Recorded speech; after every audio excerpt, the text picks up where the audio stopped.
I'm 67 years old. I've spent 40 of those years building a name, a home, and a legacy, and 10 of those years trying to outrun a shadow I created myself.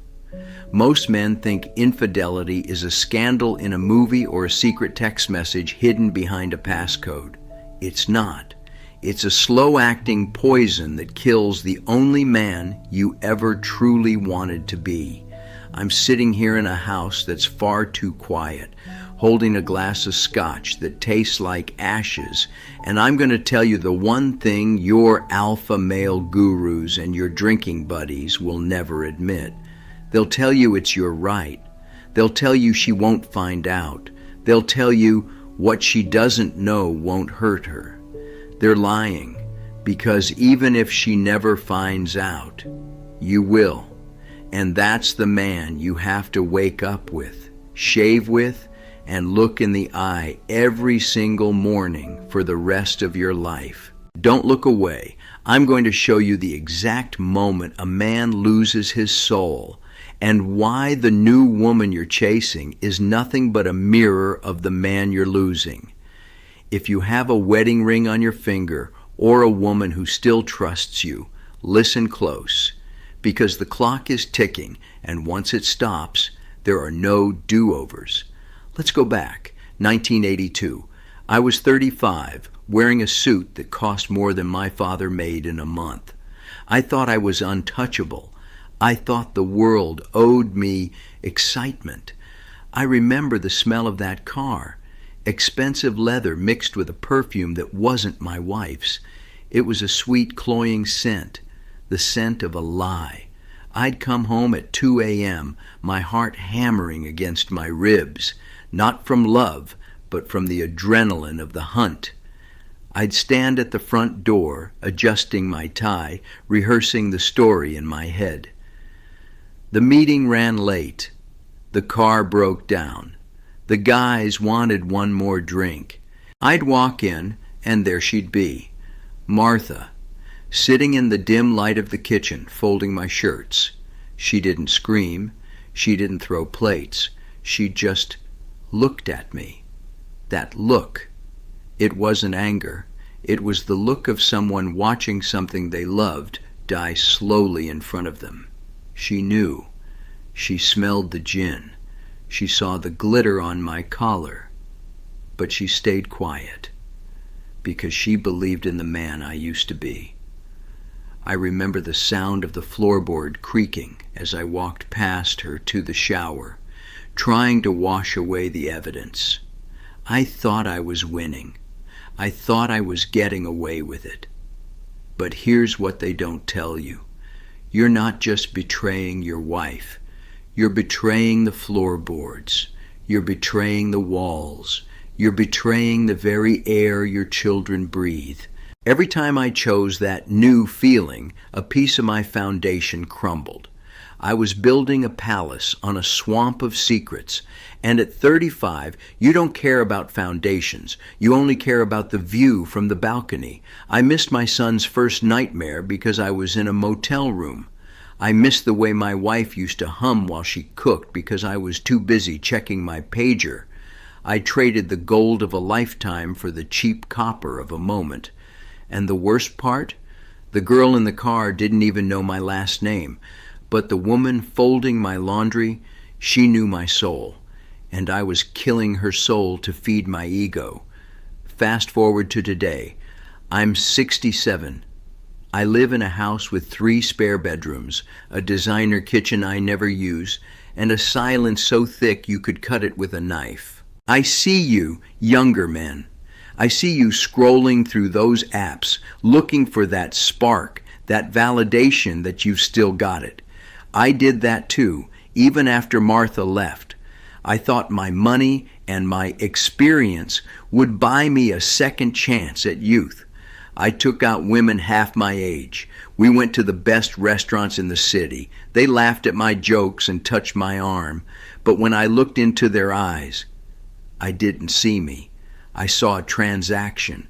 I saw a man paying for a shadow of what he used to have for free. Last Tuesday, I had a chest pain. Not a big one, just a reminder that the engine is getting old. I sat on the edge of my bed at 3 a.m. clutching my phone. Who do I call? The girl from the app who likes my car? The friends I met at the cigar lounge? My son hasn't called in 3 months. He remembers the 2 a.m. arguments. He remembers the business trips that didn't make sense. You think children don't notice? They absorb the betrayal through the walls. They grow up with a blueprint of how to leave people behind. Infidelity doesn't just break a marriage, it breaks the lineage. I traded my seat at my grandson's birthday table for a few nights of feeling like a king in a motel room. Was it worth it? The most bitter truth about being unfaithful is the cold side of the bed. At 67, you realize that sex is cheap. You can buy it anywhere. But intimacy, being known, having someone who knows how you take your coffee and why you're afraid of the dark, you can't buy that back once you throw it away. I'm 67, and I have everything I ever wanted, except the one thing I needed. I have the freedom I fought for. And let me tell you, son, freedom is just another word for having no one left to disappoint. Listen to me and listen close. You're not falling in love with that other woman. You're falling in love with the version of yourself that she sees. Your wife, she's a witness. She knows your failures. She knows you cried when you lost that job in '98. She knows you're not as brave as you pretend to be. She knows the real you, and for some reason, she stayed. But that new woman, she's an audience. She only knows the highlight reel. To her, you're a hero, a provider, a mystery. You're chasing her because you're too cowardly to face the man your wife sees in the mirror every morning. We call it a midlife crisis. That's a polite way of saying we're terrified of dying. We think if we can get a younger woman to want us, we can trick time into thinking we're still relevant. But you can't outrun the clock with a mistress, son. You're just trading your integrity for a temporary shot of dopamine. It's like drinking salt water to quench a thirst. The more you drink, the more you die inside. Infidelity is the ultimate form of arrogance. You think you're so special that the rules don't apply to you. You think you can have the stability of a home and the thrill of the chase at the same time. You can't. Life is a series of trades. When you choose the lie, you forfeit the truth. And the truth is the only thing that will hold your hand when you're taking your last breath. I've seen powerful men, CEOs, generals, world beaters, turn into pathetic shadows because they couldn't control what was between their legs and what was inside their ego. Don't be that man.